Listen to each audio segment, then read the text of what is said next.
Moi, je suis bien.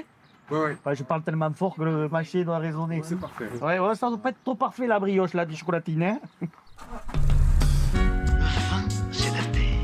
Le vin, c'est aussi le soleil. Parce que quand on a le goût de la chose, quand on a le goût de la chose bien faite, le beau geste, Qu'est-ce qu'on cherche dans le vin, comment on le goûte. Il a du nez, hein. Wine Woman Show. C'est ça. Qu'est-ce que tu peux nous apprendre sur notre invité du jour? Non mais Stéphane, c'est pas parce qu'on va rencontrer Aurélien Escudero de la CAF de la paroisse que c'est un enfant de cœur. Hein. C'est vrai, c'est vrai. Il est vice-président de la CAF par contre. Et tu verras, c'est un modèle très atypique, une toute petite CAF coopérative. Ok. Direction 524 euros.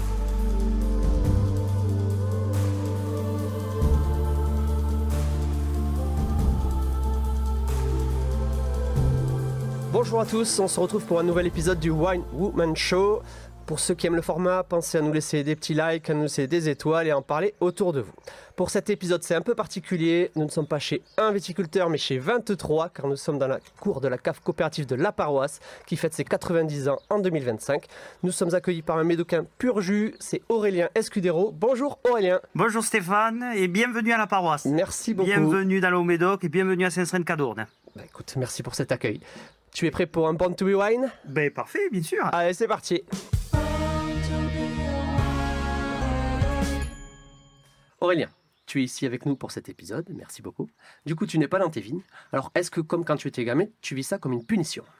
Alors, absolument pas, parce qu'aujourd'hui, en grandissant, je me suis rendu compte que communiquer sur le monde entier, parler de nos vins était aussi important que d'être dans nos vignes. Et c'est avec grand plaisir que je me retrouve ici, même si c'est un jour où il fait super beau, où j'aurais préféré être dans mes vignes avec tout le travail qu'on a en ce moment. Mais non, au contraire, j'ai la fierté de vous présenter notre cave à la paroisse qui a 90 ans, pour reprendre ce que tu viens de dire, et puis pour vous présenter notre métier, nos traditions, notre savoir-faire, et puis plein de choses. Ouais, bien. Je faisais référence à cette punition parce que tu me disais qu'enfant, tu t'es déjà passionné de la vigne et que ne pas y aller, c'était une frustration. Tout à fait, c'était les punitions. T'as pas fait tes devoirs, t'iras pas à la vigne. Tiens-toi comme il faut à table, t'iras pas à la vigne. Donc à force, aujourd'hui, on punit les enfants, enfin on punit si je peux me permettre, on leur dit t'auras pas ta tablette ou t'auras pas ton téléphone, et bien moi on me disait t'iras pas à la vigne. Voilà. Et du coup, tu as des souvenirs comme ça qui te reviennent de cette période? Oui, un petit peu, notamment une fois pour les vendanges où je pense que je m'étais mal tenu à l'école. J'y avais été puni de vendange. À cette époque-là, c'était mes grands-parents qui étaient exploitants. Et c'était les vendanges manuelles avec tout le folklore que ça incombe. Et c'est vrai que cette fois-là, ça m'avait marqué parce que j'avais passé mon samedi à faire des devoirs et des dictées. Et je peux vous dire que je m'en rappelle encore. Qu'est-ce qui t'émerveille là dans la vigne? Alors moi, la vigne, ce qui m'a toujours plu dans la vigne, c'est ce challenge. Ce challenge entre l'homme et la nature, c'est-à-dire qu'on pourrait croire que c'est monotone, mais en fait, il y a toujours un petit détail qui est différent. Le temps, la pousse de la vigne, les maladies. C'est un combat du quotidien, si je peux me permettre de dire. Et c'est vrai que ce challenge, moi, c'est ce qui me booste, c'est mon adrénaline. Donc l'objectif de faire des bons raisins, évidemment. Exactement, des bons raisins et puis des bons vins et surtout des bons vins pour bien représenter notre Médoc. Tu parlais de tes grands-parents, donc tu as repris le vignoble familial, hein, c'est ça? Alors j'ai repris le vignoble familial, je suis issu d'une longue génération côté maternel de viticulteurs médocains. Ça fait... J'incarne la 5e génération dont on est plus que sûr, vu qu'on retrouve des traces de ma famille dans les premières éditions de Ferré. Charles Cox et Édouard Ferré, qui est la Bible des vins. Hein. Je ne sais pas si les gens connaissent. À Bordeaux, en tout cas, c'est vraiment réputé. On s'appuie vraiment dessus. Mais, par exemple, pour le dossier Médoc Blanc, on est allé faire des recherches dans ces éditions-là. C'est, comme tu dis, une vraie Bible de l'histoire de Bordeaux, quoi. Exactement. Et donc, j'ai eu, on va dire, un parcours assez classique, même pas atypique, qui a été semé d'embûches. Mon grand-père, quand j'avais 7 ans, est mort subitement, nous vient la propriété familiale sur Saint-Seurin. Et tout petit, déjà, ça me plaisait. Ça me plaisait, cette façon de vivre, cette vie autour de la vigne, où la vigne est un peu le personnage central et notre vie tourne autour. Et je me vois dire à mes parents et à ma grand-mère, je pense, papa, maman, mamie, que je garderai la vigne. Donc évidemment, à 7 ans, on est plus ou moins pris au sérieux. Et en grandissant, ils se sont rendus compte que c'était une passion qui naissait en moi. Et ils ont œuvré, que ce soit mes parents, ma grand-mère, plus le côté familial, oncle et tante, tout le monde a œuvré pour que cette propriété me revienne aujourd'hui. Et il faut dire merci, parce que des fois on peut voir des choses abominables en famille. Et ça a été tout le contraire, et je vis une passion plus que remarquable. Voilà. Super. Et tu as des enfants toi-même? Oui, 2 garçons, donc un qui, je pense, est passionné, l'autre un petit peu moins. Il est plus branché nouvelles technologies. Il dit régulièrement qu'il ira vivre à New York. Alors, je ne sais pas qu'est-ce qu'il fera. Il est taquin un peu de nature, mais bon, je pense que ça, il y a un petit peu de génétique derrière tout ça. Donc, je ne sais pas, on verra. Mais je pense que dans la vie, il est important de faire ce que l'on veut pour ne pas le regretter. Et bien évidemment, s'il continue l'un ou l'autre, eh bien, ça sera ma fierté. Sinon, mais ça s'arrêtera. Je ne serai pas le seul à qui ça arrive. Non, c'est sûr. Tu me disais que tu bois d'anciens millésimes pour un peu te rappeler un peu tout cet héritage et voir un petit peu tout ce qui a pu se passer, tous les ancêtres, comment ils ont travaillé, avec des petits jeux pour essayer de reconnaître les millésimes. C'est ça ? Exactement, c'est mon plaisir. En fait, quand je rencontre des personnes, j'arrive toujours à me débrouiller, à savoir leur année de naissance.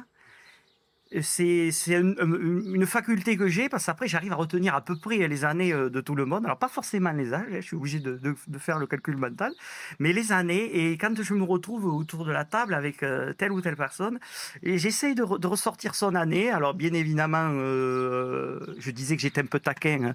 Les vins sont sous chaussettes naturellement, pour pas que la personne s'en rende compte. Et ouais, c'est mon petit plaisir, parce que nous avons la chance d'avoir à peu près tous les millésimes, notamment de la paroisse, depuis certaines années.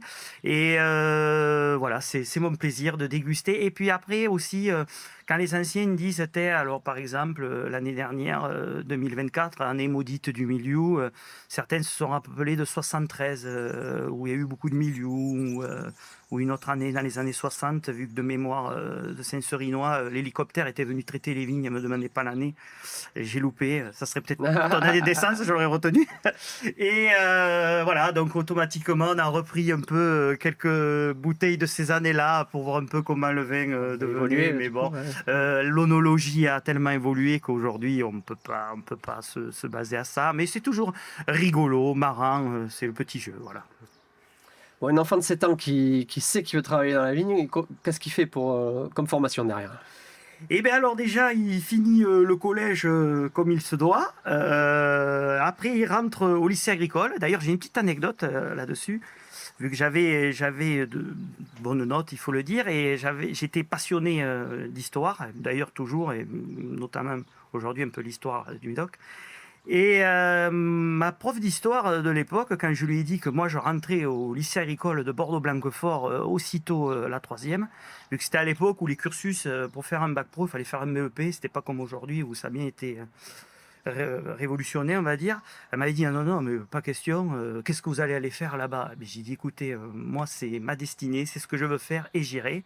Elle avait même convoqué mes parents et je me vois encore ma mère me dire écoute, réfléchis bien parce que tu sais pas dans quoi tu t'embarques. Et ben non, je n'ai écouté personne, j'en ai fait qu'à ma tête. Voilà. C'est une chance parce que j'avoue que moi, sorti de collège, aucune idée de ce que je voulais faire. Hein. Donc, et c'est vrai que, je vais même te dire mieux, parce que ma grand-mère est tombée malade subitement. Et il a fallu que je m'installe assez rapidement parce que mes parents étaient plus réactifs. Et je me suis installé en 2005, j'avais pas 20 ans. Ma première récolte, c'est 2005. J'avais 19 ans. Et voilà, alors un super millésime 2005. On disait déjà que c'était le millésime du siècle en 2005, mais bon, c'est un chaque peu de année, quoi. chauvisme. Ouais, voilà, ouais, faut être honnête. Le siècle n'est pas fini, et puis j'espère qu'on aura de belles choses encore. Mm. Et parce qu'après le lycée agricole de Blanquefort, tu pars à la maison familiale et rurale, c'est ça? Exactement, je suis tombé au mauvais moment où le lycée agricole de Blanquefort fermait les bacs pro. Donc c'était la Tour Blanche. Étant de Saint-Seurin, il y a une maison familiale rurale dans le village juste après. J'ai dit, allez, je rentre à la MFR. Et au final, la MFR, j'ai rencontré le Médoc viticole. Je crois que sur ma promotion, la moitié sont devenus viticulteurs ou sont dans la viticulture. Et j'ai peut-être rencontré plus de gens made in Médoc terroir qui me correspondaient que j'en ai rencontré au lycée agricole. J'en ai rencontré plein d'autres, bien évidemment. Mais ouais, j'ai de très bons souvenirs à la maison familiale et rurale. Bon. Et c'est donc grâce à un camarade de classe que tu as rencontré ta femme. Exactement, un camarade de classe, alors pour le coup du lycée agricole de Blanquefort, du Lecta, qui un jour lors d'une soirée m'a présenté sa cousine et c'est devenu ma femme aujourd'hui, après 12 ans de mariage et 2 beaux enfants, qui me supporte au quotidien et qui aime bien me taquiner, à me dire « Ah, tu vas encore à la vigne ?» Pourquoi tu as choisi d'être coopérateur? Alors, déjà parce que c'est une histoire familiale. J'ai toujours baigné dans ce milieu-là, la paroisse. Et d'autre part, dans le schéma coopératif, ce qui me séduit, c'est de ne pas être tout seul. C'est un peu l'entraide, où on peut avoir plein d'idées et se fédérer pour arriver sur quelque chose, sur un but final. Et c'est vrai que je suis plus un homme de l'extérieur que de l'intérieur. Et le travail du vin par lui-même, bien évidemment, m'intéresse, me passionne. Mais j'ai pas la petite attache que j'ai avec la vigne. La vigne, je me plais souvent à dire, en regardant la vigne, je comprends ce qu'il faut lui faire et comment évoluer, quoi. Voilà. Avec le vin, un peu moins. J'adore le déguster, et voilà. Donc, puis c'est un schéma familial vu que on est tous passés par là, quoi. Voilà. Bon, c'est l'occasion donc d'aborder maintenant la cave coopérative. Exactement, qui va fêter ses 90 ans cette année, comme tu l'as rappelé tout à l'heure. Et donc cette coopérative est atypique pour moi, clairement. Donc il y a 23 adhérents, 50 hectares. Oui. Alors je me suis amusé, j'ai regardé combien de caves particulières avaient plus d'hectares que la cave coopérative en Haut-Médoc. Et il y en a 21 quand même. D'accord. Donc c'est vraiment pour dire, c'est une toute petite cave coopérative, quoi. C'est un schéma. Donc déjà qui est restée toute seule depuis 1935. Exactement. Et donc parce qu'il y en a plein d'autres qui ont fusionné pour prendre encore plus de force, d'investissement, tout ça. Mais là donc toute petite cave qui est restée toute seule et qui arrive à se démarquer et à vivre avec un schéma très différent. Comment ça fonctionne parce que c'est assez étonnant. Il y a combien de salariés par exemple dans la cave? 3. On a 3 salariés, donc on a toujours voulu cultiver notre identité. Notre identité par rapport au terroir de Saint-Seurin, qui est une identité, mais comme tous les terroirs. Et on a toujours eu un petit peu ce chauvisme de vouloir rester seul. Mais je voulais te reprendre un peu sur ce que tu disais. On est resté seul sur la production, c'est-à-dire sur le choix de nos cuvées qu'on voit derrière, la paroisse, grand paroissien, élite de la paroisse, plus tant d'autres que je n'énumère pas parce que je les ai pas forcément en tête. Mais on a fait quand même une structure commerciale où nous nous sommes regroupés, l'Istrac, Pauillac, Saint-Isan depuis quelques années s'est arrimé avec nous, et la paroisse, une structure commerciale qui s'appelle Union des caves du Médoc. Basé sur l'export historiquement et aujourd'hui basé sur le marché national également. Et pour développer une dynamique commerciale, mais ces 4 caves d'ailleurs ont la même volonté de cultiver leur identité, leur image, et que en fait le slogan de la coopération, c'est une voix, un homme. C'est une cave, un ou 2 vins ou 3 vins. C'est-à-dire où encore les humains arrivent nous les hommes à cultiver notre identité, notre savoir-faire. où des fois on peut penser qu'être mélangé dans un système plus important, parce que moi je suis contre cette image où on dit que les caves coopératives ce sont des grands ensembles et tout, c'est faux, d'ailleurs c'est faux. Oui, ce sont de belles structures, mais dans la cave coopérative, dans la coopération, il n'y a que là où on trouve des vraies histoires de famille, des histoires familiales, de père en fils, de grands-parents en petits-enfants, d'arrière-grands-parents en petits-enfants. Et malheureusement, ce schéma, cette histoire, est oublié, est occulté.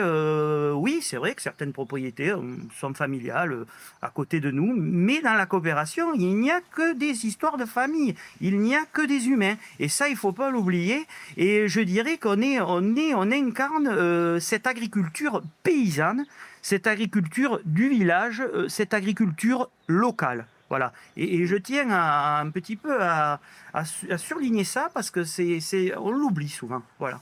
Oui, puis c'est vrai que quand tu as un héritage familial d'une ou deux parcelles et que c'est pas ton métier et que tu vas pas faire ton vin parce que tu n'as pas assez de moyens et tout ça, la cave est là pour justement accueillir ce genre de personnes qui veulent pas vendre leur héritage ou l'arracher. Et ça, c'est un vrai atout de la cave de pouvoir permettre à ces héritages de perdurer dans le temps, je trouve. Exactement, et pour rebondir sur ce que tu dis, ici, typiquement, on a de tout petits viticulteurs qui ont des parcelles super bien exposées au bord de la rivière. On reviendra dessus cette expression, pourquoi peut-être après. Il la garde, il la cultive avec amour et c'est pour ça qu'on se retrouve à 23 adhérents pour une cinquantaine d'hectares. Donc certains en ont un peu plus, mais d'autres sont vraiment très petits et c'est vrai qu'ils ne pourraient pas se doter d'outils modernes comme on peut avoir tous ensemble, tout à fait. Il y a vraiment de l'amour familial dans tout oui, ça. voilà, de Non, c'est l'amour fou. et puis voilà, du plaisir aussi. Alors pourquoi elle s'appelle la paroisse? Alors, c'est une belle question. Donc, il y a 90 ans, nos aînés, quand ils ont créé la paroisse, ils ont cherché un nom commun, une trame, une explication, et ils se sont rappelés, ou ils ont pensé sans doute, au vin de messe. Le vin de messe que boit le prêtre au moment de la communion, c'est un mélange, historiquement, c'était un mélange de tous les vins des viticulteurs pour faire le vin de la paroisse. La paroisse qui était à ce moment-là le village, la commune, parce qu'avant la Révolution, on ne parlait pas de commune, on ne savait pas ce que c'était. Par contre, c'était la paroisse avec le nom des villages qu'on connaît aujourd'hui. La paroisse de Saint-Serin, la commune juste après, la paroisse de Saint-Isa, et de l'autre côté, la paroisse de Saint-Estèphe. Et donc, la symbolique de mélanger ces vins pour faire un vin commun, et le fait d'amener chacun ses raisins et de donner naissance à un vin, ils ont dit, ça fait le vin de la paroisse de Saint-Serin. Voilà comment est né ce nom de baptême, la paroisse, qui n'a rien de liturgique, ce n'est pas des moines, ce n'est pas des prêtres qui font le vin, même si on aime bien prêcher pour notre paroisse régulièrement. Voilà comment est né le nom de la paroisse. Donc Aurélien, tu aimes l'histoire. Est-ce que tu t'es penché un peu sur la raison de la création en 1935 Oui, tout à fait. Alors, essentiellement, comme toutes les caves coopératives, même de France et de Bordeaux, alors ça a été un peu plus dans les années 20, je crois, pour le sud de la France, Aude-Gare et ainsi de suite. Et dans les années 30, comme toujours, c'est la crise. La crise oblige les hommes à se rencontrer, à discuter, à ne pas rester chacun de son côté. Voilà comment se sont créées les caves coopératives. C'est la naissance de crise. Il y avait une grosse crise dans les années 30 et le fait de mutualiser les efforts, de mutualiser leurs efforts aussi pour la commercialisation, voilà, c'est l'essence même de la coopération d'ailleurs qui peut faire écho aujourd'hui avec tout ce qu'on peut entendre et tout ce qu'on peut voir. Et la coopération a toujours été l'union fait la force, quoi. Et voilà. Et puis on peut dire aussi l'oignon la soupe, je sais pas, avec un point d'humour, mais voilà, voilà. Et donc c'est la même crise des années 30 qui a donné naissance à l'appellation d'origine contrôlée. Aussi, exactement. Je pense que la crise était tellement profonde qu'il y a eu une remise à plat de tout un système et effectivement nos AOC ont emboîté le pas aussi pour une meilleure reconnaissance. Il y avait vraiment des vins qui étaient limite pas des vins qui étaient vendus et il y avait ce besoin de différencier un vin de qualité, vraiment de travailler comme du vin, de tout ce qui pouvait être sur les marchés un peu border. Et donc l'appellation d'origine contrôlée a permis ça en disant on est sûr que ce vin-là, il est fait dans le respect du terroir, du savoir-faire. Exactement, Stéphane. Mm. Tu as tout à fait raison. Et puis aussi, ça a été le début de ce qu'on appelle l'onologie, les années 30, avec des méthodes ancestrales qui étaient qui permettaient de ne pas garder les vins. Et c'est vrai que l'outil coopératif a de suite offert un outil moderne, beaucoup plus adapté. Sur l'évolution des vins et la fabrication des vins, quoi. Bon, revenons un peu au présent. Oui. La cave coopérative, qu'est-ce qu'elle nous propose comme vin, comme gamme, comment ça fonctionne? Alors, on a 3 vins phares. Le La Paroisse, le Grand Paroissien, l'élite de la paroisse. Alors, l'élite de la paroisse, c'est une cuvée haut de gamme. C'est notre micro-cuvée où on essaye de faire le maximum manuellement.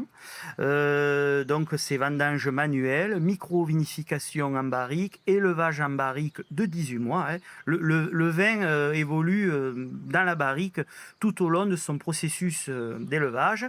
Il est conditionné dans une bouteille qui rappelle un petit peu les vieilles bouteilles avec un cul, si je peux me permettre de la vulgarité, le cul de la bouteille assez profond, un verre assez opaque, assez lourd, dans une caisse bois. Voilà, ça c'est notre cuvée phare. C'est une cuvée qui a été voulue pour montrer l'excellence et le savoir-faire des vignerons coopérateurs. D'accord. Donc ces cuvées, on est d'accord, c'est des marques de la coopérative. Exactement. Et donc c'est les raisins d'un peu tout le monde. C'est les raisins d'un peu tout le monde, exactement. En fait, on est dans une cave coopérative, comme tu le dis si bien, mais on évolue comme un chai particulier. C'est-à-dire qu'on a un maître de chai, on a notre onologue, comme dans toutes les propriétés qui se respectent.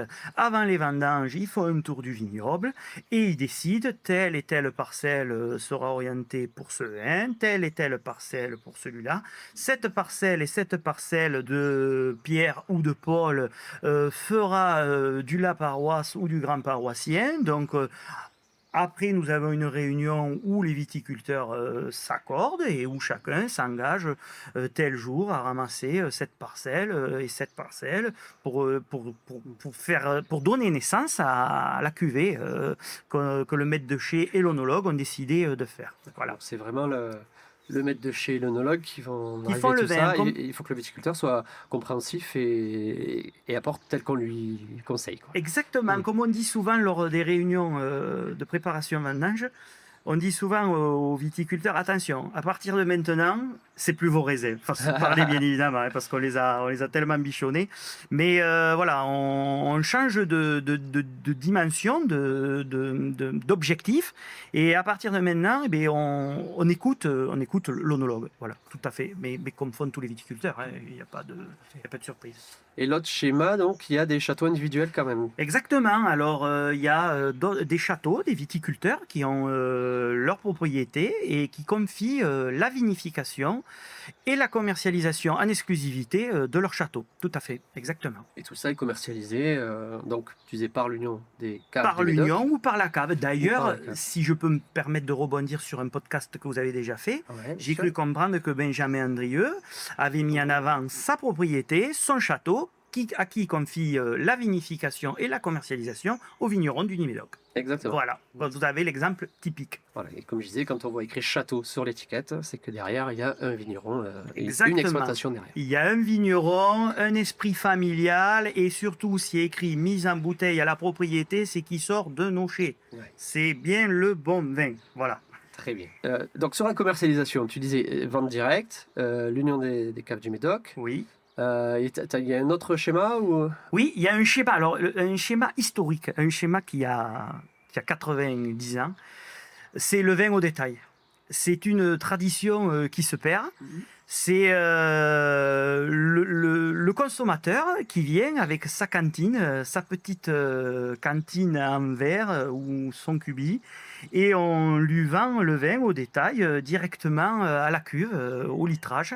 Et moi, je trouve que ce mode d'achat aujourd'hui qui se perd, c'est un petit peu mode tourné vers l'avenir sur ce qu'aujourd'hui on essaye de tous pratiquer au quotidien, avoir un minimum d'impact sur l'environnement. C'est du recyclage vu qu'il vient avec son contenant. C'est le même vin qui va être mis en bouteille, sauf qu'il peut se le mettre en bouteille, dans des bouteilles qu'il a conservées lui-même et recycler, garder les choses à l'infini. Et depuis 90 ans, à la paroisse, on commercialise 2 petites cuvées au détail ou en bible, bien évidemment. La petite paroisse et le petit paroissien, un boisé, l'autre non boisé. Voilà. Bon, en effet, le bilan carbone, il ne peut pas être meilleur. Là. Ah non, il ne peut pas être meilleur. Il ne peut pas être meilleur. Sur l'aspect force de vente là, entre plusieurs caves coopératives, j'imagine que l'avantage, c'est d'avoir une gamme plus large Oui. pour aborder les clients avec plusieurs AOC, plusieurs niveaux de prix. C'est ça l'esprit, j'imagine. Exactement. L'esprit, c'est d'avoir plusieurs gammes. On sait tous comment c'est. Quand on s'en va vendre un vin, un commercial, il ne peut pas arriver qu'avec une référence. Je suis sûr que Stéphane, toi et moi, on boit le même vin, on ne va pas forcément l'apprécier. Par contre, 2 bouteilles, ça se trouve, on va se mettre d'accord. Moi, je préfère celle-là et toi l'autre. Et le fait de se regrouper, d'avoir plusieurs vins mis en avant, on finit toujours par avoir quelqu'un qui est intéressé par tel ou tel vin, vu que chaque vin sont différents, et bien évidemment. Et c'est vrai que c'est hyper important pour moi d'arriver avec plusieurs références quand on a un vin à proposer. Et plus difficile quand on n'en a qu'un.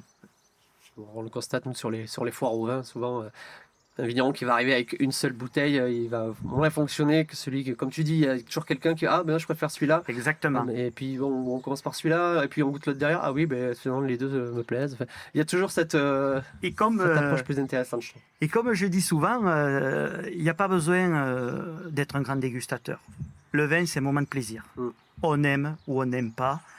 C'est pas parce que quelqu'un vous dit il est super bon, c'est ça qu'il faut boire, que l'on doit aimer. Il y a des vins pour tous les palais, pour tous les moments de convivialité, pour tous les moments de plaisir, et surtout que c'est un moment de plaisir de déguster un vin et de boire un vin sur un repas. C'est sûr.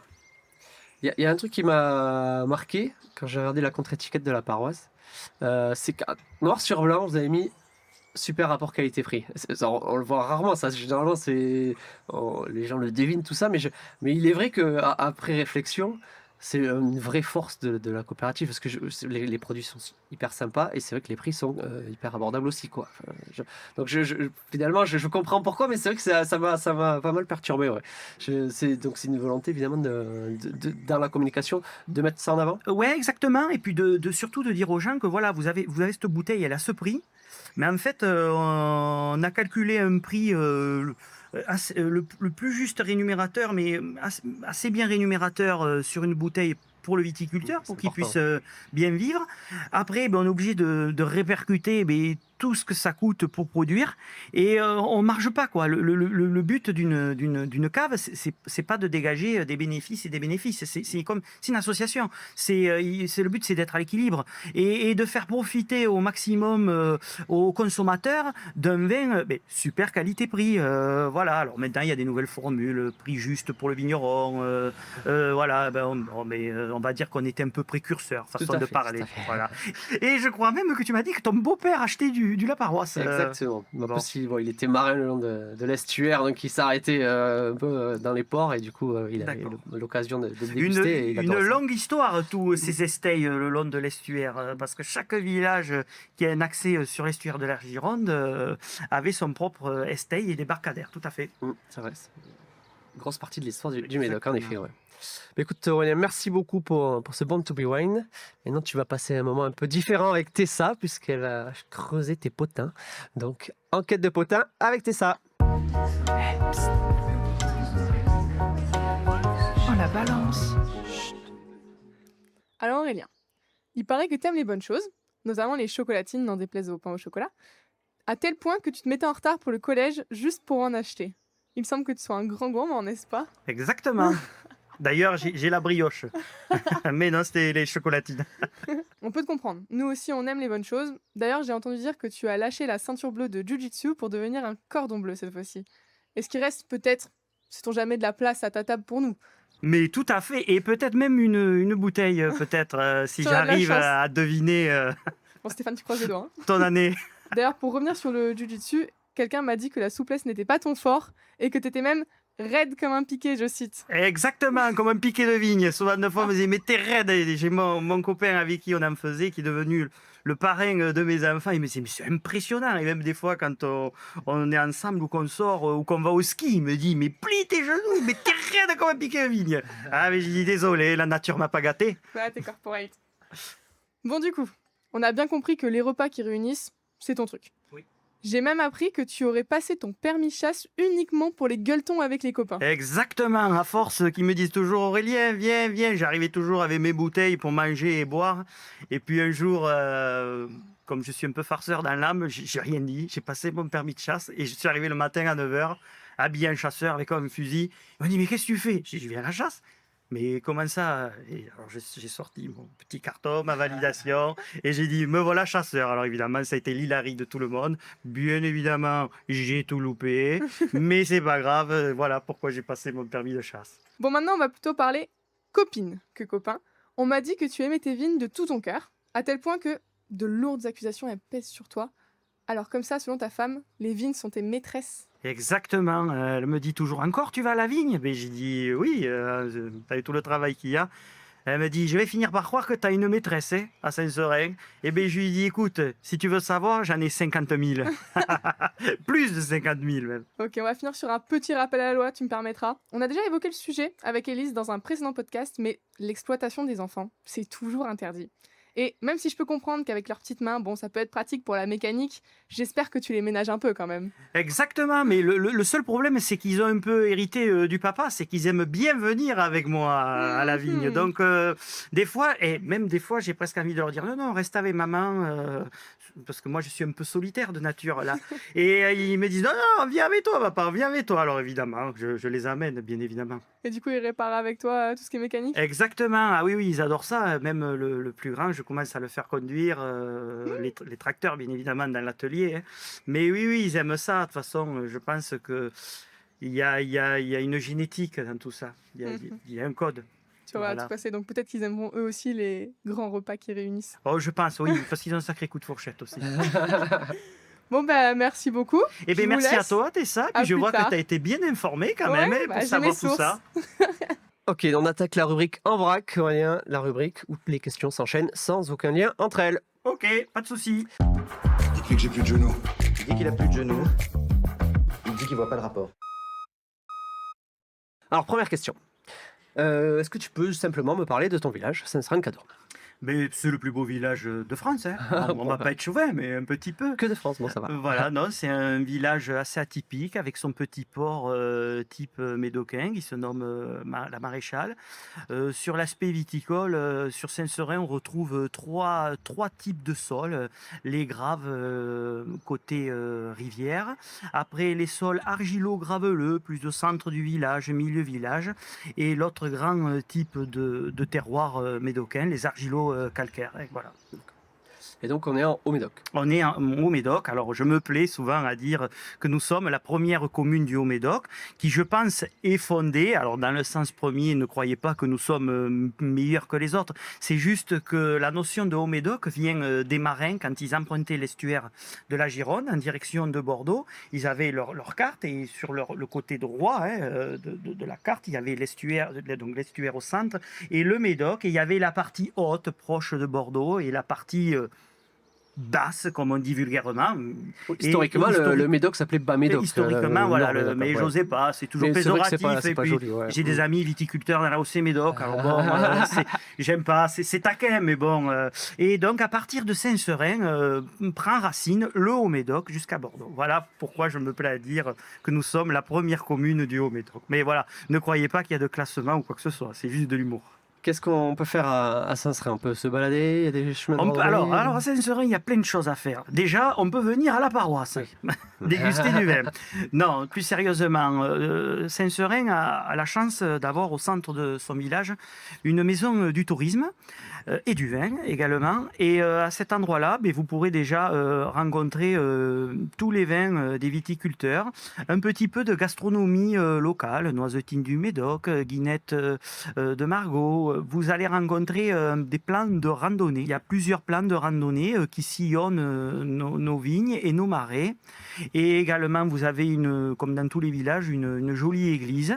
Et voilà. Et après, à la lisière de Saint-Serin, mais on arrive sur la commune de Saint-Germain-d'Esteuil, vous avez le site archéologique de Brion. Voilà. Qui juxte Saint-Serin, mais qui est sur la commune de Saint-Germain-d'Esteuil. Très bien. Cette maison du tourisme, tu en es le président. Exactement, ouais. J'ai une double casquette depuis 4 années. J'ai eu la chance que mes confrères viticulteurs m'octroient le droit de la présider. Bon, je la préside toujours en harmonie. Je n'aime pas un chef charismatique qui commande. J'aime bien essayer de contenter et d'écouter tout le monde. Mais que c'était carré quand même. Oui, il faut que ça... de tirage au sort pour exactement, savoir quel vin, oui, parce qu'après, exactement, il y a l'atelier de Céline qui est une dégustation où on met en avant tous les 3 jours, parce qu'on a découpé la semaine de 6 jours en 2x3, où on met des vins en avant. Et donc là, on propose aux touristes de passage de déguster les vins. Voilà, exactement. Leur donner de la technicité. Voilà. Et après, il y a des petites actions communes qui se montent, comme les primeurs. Exactement, les primeurs. On fait une gerbaude tous les ans au mois de novembre. Alors là, on invite la population à venir partager un moment de repas. C'est là où on leur explique, parce que de plus en plus, les populations des villages ne sont pas forcément 100% agricoles ou 100% viticoles. Il y a de plus en plus de néo-ruraux qui ne connaissent pas forcément la viticulture. Donc on leur explique notre façon de faire, pourquoi à tel moment de l'année on a telle ou telle pratique qui peut être controversée par les médias, pourquoi un vin est élevé en barrique, pourquoi un vin est mis en bouteille, voilà, toutes les questions qu'ils veulent. Et ça permet aussi de se montrer et pas forcément de se regarder les uns et les autres sans se connaître, quoi. Ouais, donc cette maison, au final, elle a quand même un gros potentiel pour la communication, que ce soit avec la mairie, avec les exactement, habitants. C'est un parallèle entre, pas un parallèle, un trait d'union entre la mairie, les viticulteurs, les habitants, vu qu'également il y a un point poste. Donc voilà, c'est un lieu de partage, de convivialité, de rencontre entre les uns et les autres. Et donc, ces primeurs là que vous organisez, c'est quoi l'idée? Alors, initialement, c'était une petite rencontre entre viticulteurs. Parce que voilà, comme on le sait tous, on est tous dans nos vignes, on se croise, on discute 2 minutes. Mais cette journée primeur a été créée pour faire une journée de partage, de discussion, de goûter le vin du voisin, et ainsi de suite. Et peu à peu, comme c'était des vins en primeur, on a eu l'idée aussi de la jumeler un vendredi. Alors l'idéal, c'est le vendredi avant la semaine des primeurs, la semaine folle de Bordeaux et du Médoc qu'on appelle. C'est un peu un tour de chauffe où on goûte nos vins, on voit ce qui s'est fait chez le voisin. Ça permet aussi de se rendre compte que souvent de fois les vins de Saint-Serin sont très harmonieux, qu'il y a quand même une typicité d'un terroir qui se dégage. Et voilà, mais cette journée est placée toujours sur le style, et je le rappelle souvent dans mon discours d'accroche de départ, elle est placée sous le signe de la bonhomie, voilà, et du partage et surtout de la convivialité, bien évidemment. Ouais. Tu reçois des amis qui viennent de toute la France. Tu leur montres quoi des Médocs? Alors, bonne question. Alors, quand j'ai des amis d'un peu partout de la France, notamment, il n'y a pas si longtemps, au début de mois, je recevais des amis d'Alsace. Donc, je prends toujours une malice de leur montrer le Médoc viticole, où on démarre de Blanquefort et où on se rend à la Pointe de Grave, pour que les gens se rendent compte qu'en fait, c'est dans l'appellation Médoc et au Médoc que se renferment les appellations communales. Voilà. Donc bien évidemment, on traverse ces noms prestigieux que sont les communales, et surtout le Haut-Médoc où nous sommes tout autour. Puis alors après, ce que j'aime bien aussi, c'est finir sur le côté estuarien, bien évidemment, la Pointe de Grave, les plages, le phare de Cordouan. Et évidemment, tout en traversant ce Médoc viticole, on parle de gastronomie, d'histoire. Voilà, bien évidemment, on ne peut pas passer dans le Médoc sans parler d'entrecôte sur le Sarment, sans parler d'huîtres, sans parler de bonne glace et de grenier, bien évidemment, j'allais l'oublier, du fromage de brebis à Saint-Isan chez Monsieur Pérez. Voilà, c'est le Médoc. De toute façon, le Médoc, c'est un terroir de gastronomie. Voilà, et après, on parle un peu histoire. Je parlais tout à l'heure du site archéologique de Brion. On peut revenir sur la riche histoire aussi du côté Médoc landais, le côté forestier, qui est un Médoc différent du Médoc viticole. On va finir par la tradition avec le petit mot médocain. Qu'est-ce que tu peux nous apprendre? Eh bien, justement, on en parlait il y a 2 minutes avant. Alors moi, je vais vous parler des Lous Ribeirou et des Lous Landescot. Alors Lous, c'est le lait, hein, c'est voilà, ça? c'est Lous, c'est lait. Et Lous Ribeirou, ce sont les Médocains du côté viticole, le long de la rivière. C'est pour ça que les Médocains, souvent de fois, se mélangent entre le mot rivière et estuaire. Voilà. Donc Lous Ribeirou, ce sont les Médocains du long de l'estuaire, et après il y a les deuxièmes Médocains, mais ce sont des mots qui se sont perdus, où on parle des Lous Landescot, les Landescots, qui reprend le terme de Landes, d'où la forêt des Landes, ne pas confondre avec le département des Landes, vu que je vous rappelle que les Landes c'était une végétation assez basse, où les moutonniers qui arrivaient des Pyrénées transhumaient jusqu'à Pauillac, et c'est de là qu'a pris naissance l'agneau de Pauillac, encore un élément important de notre gastronomie. Et donc de l'histoire. Voilà, donc il y a en parler de Lous Landescot et Lous Ribeirou. Merci de nous apprendre tout ça, je ne connaissais pas moi-même. Bon, on va passer à la dernière rubrique, encore Tessa, qui nous revient pour nous parler de ton vin, de votre vin du coup, aux 23 coopérateurs, la paroisse. Eh bien avec plaisir. Allez, teste ton wine. Stop tout en place, je suis prête à en découdre. Bon, c'est parti, je reprends mon chemin de croix sur la voie de l'apprentissage de la dégustation. Et aujourd'hui, on ne s'attaque pas aux fruits défendus, mais bel et bien au sang du Christ, puisque nous allons goûter la paroisse millésime 2019. Alors ce nom, c'est un appel à la réunion, à la communion, oserais-je même dire. Et toi, Aurélien, tu fais partie de ces paroissiens qui s'allient pour créer un vin qui vous ressemble. Alors, entrons dans le vif du sujet et commençons à déguster ce calice. Déjà, première étape, ouvrons cette bouteille pour en admirer la couleur. Mon verre servi, je découvre un rouge intense, très attractif visuellement, mais également olfactivement. Car, bon, il faut rendre à César ce qui est à César, ce vin a un parfum divin. Un nez fruité, que je trouve sur des fruits plutôt mûrs comme la prune, qui me vient assez rapidement en tête.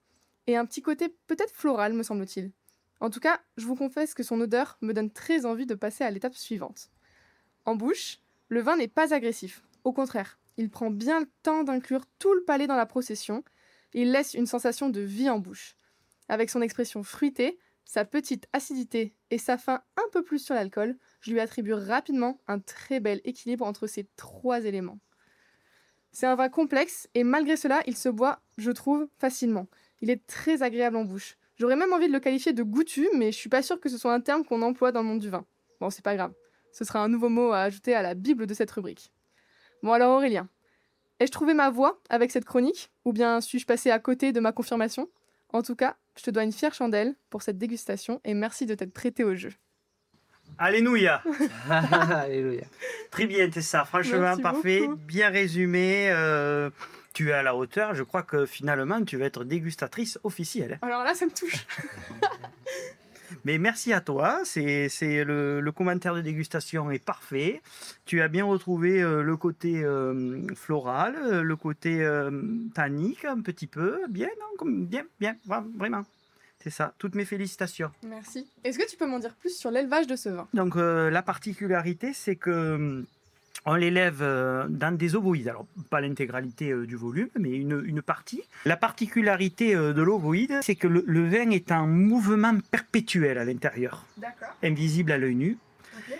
Et ça permet de travailler ce côté rond, ce côté fruité que tu as si bien décrié, ce côté floral. Et ça permet de faire un élevage assez élégant, sans apporter de boisé comme on peut faire avec la barrique. Voilà, parce que le laparoisse, c'est vraiment le côté gourmand, le côté fruité sur lequel on travaille. Et c'est ce que l'on veut pour ce vin. Voilà. Bah, merci beaucoup pour l'explication. C'est ça, merci beaucoup pour cette belle dégustation à nouveau. On va pouvoir passer à la conclusion. On arrive à la fin de ce podcast, Aurélien. Eh bien, Alors, on va dire aux gens où ils peuvent retrouver les vins de la paroisse. alors, les vins de la paroisse, vous pouvez les retrouver bien évidemment à la paroisse, donc 2 rue Clément-le-Ménian, 3380 Saint-Seurin de Cadorne. La cave est ouverte le samedi.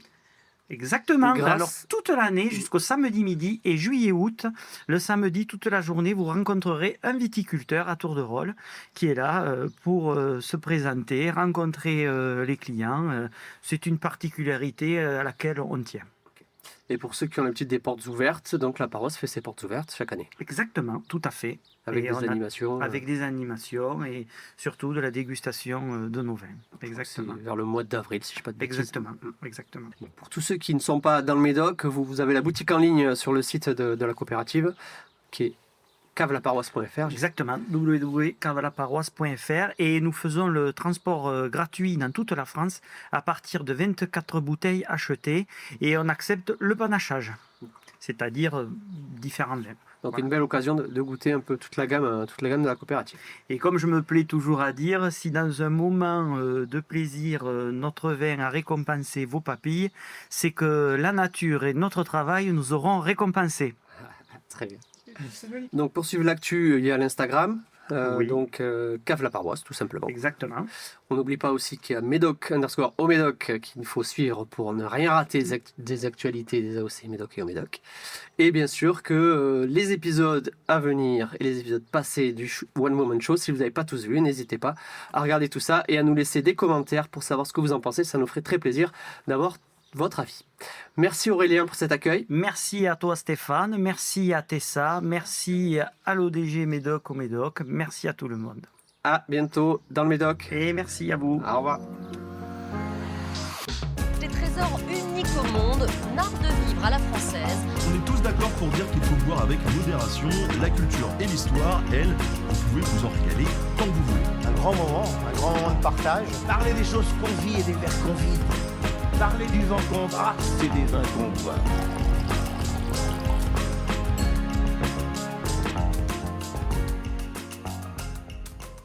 Précurseur, façon de parler. Voilà. Et je crois même que tu m'as même dit que ton grand-père buvait du laparoisse.